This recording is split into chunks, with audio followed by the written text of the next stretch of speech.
മലയാളിക്ക് ഒഴിവാക്കാനാകാത്ത ഒന്നാണ് ദിവസേനയുള്ള ചായ കുടി. ചിലർക്ക് രാവിലെ തന്നെ ഒരു ചൂടൻ ചായ ഉള്ളിലേക്ക് ചെന്നില്ലെങ്കിൽ പല ജീവിതചര്യകളും കൃത്യമായി നടക്കുക പോലുമില്ല. ചായയിൽ തന്നെ വേറിട്ട വകഭേദങ്ങളുമുണ്ട്. കട്ടൻ ചായ, green tea, sulaimani, lemon tea ഇങ്ങനെ പോകുന്നുവാവ. എന്നാൽ ഇപ്പോൾ ചായയുടെ ഒരു വേറിട്ട രുചിയാണ് ചായ കൊതിയന്മാർക്കിടയിൽ വമ്പൻ ഹിറ്റായിരിക്കുന്നത്. അത് തണ്ടൂരി ചായ എന്നറിയപ്പെടുന്ന സ്പെഷ്യൽ ചായ തന്നെയാണ്.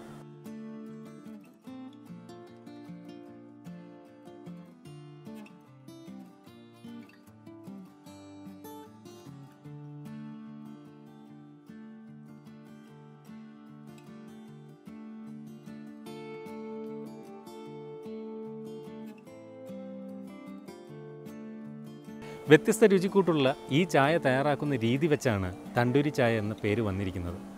ഇത്തരം ചായ ഉണ്ടാക്കാനായി ആദ്യം മൺകോപ്പകൾ തണ്ടൂർ അടുപ്പിൽ ചുട്ടെടുക്കുന്നു.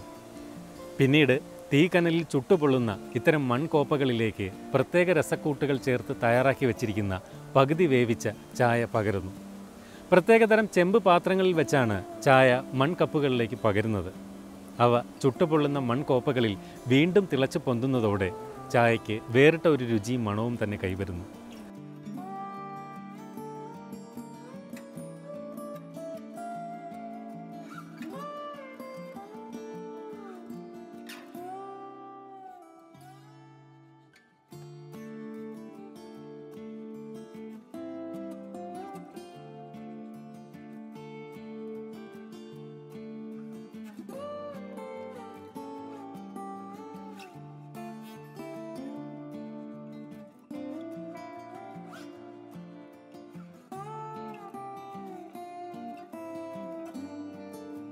ഇത് നമ്മൾ പഴുപ്പിച്ച കലത്തിനകത്ത് മംഗലത്തിനകത്ത് എല്ലാം മംഗലത്തിൻ്റെ പരിപാടിയാണ്.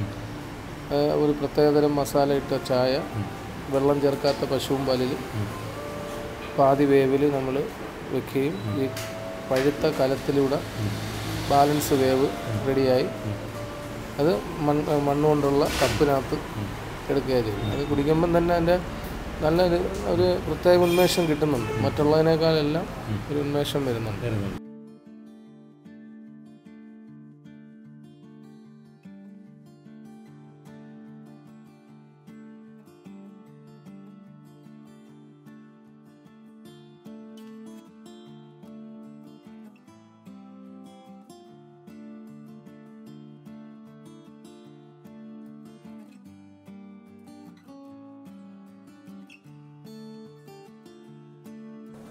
വടക്കേ ഇന്ത്യയിൽ നിന്നാണ് ഇത്തരം തണ്ടൂരി ചായകളുടെ വരവെന്ന് കരുതപ്പെടുന്നു.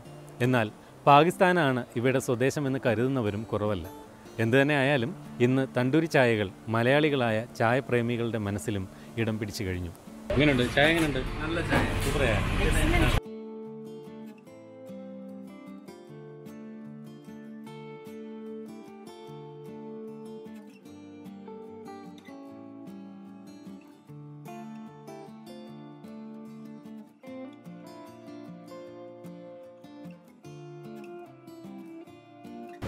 ആൾക്കാർക്ക് ഇത് കേട്ടറിഞ്ഞ് എന്താണെന്ന് അറിയാമെന്നുള്ള ഒരു ആകാംക്ഷയോടെയാണ് കൂടുതലും ആൾക്കാർ വരുന്നത്. പക്ഷെ വന്ന് അത് ചായ കുടിച്ചു കഴിഞ്ഞാൽ പിന്നെ അവർ ഈ റൂട്ട് പോകുന്നവർ പലരും വീണ്ടും കയറുന്നുണ്ട്.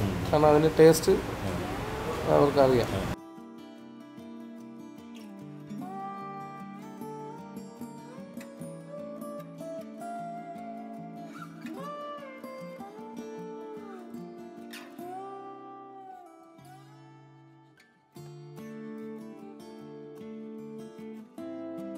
കേരളത്തിലെ മിക്ക ജില്ലകളിലും ഇന്ന് തണ്ടൂരി ചായകൾ ലഭിക്കും.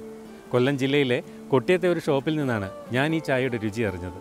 ഏകദേശം 25 രൂപയാണ് ഇത്തരം ചായകൾക്ക് കടയുടമകൾ ഈടാക്കുന്നത്. ഈ ചായയുടെ രുചിയുമായി താരതമ്യം ചെയ്യുമ്പോൾ 25 രൂപ അത്രയ്ക്ക് കൂടുതലൊന്നുമല്ല എന്ന് പറയേണ്ടി വരും.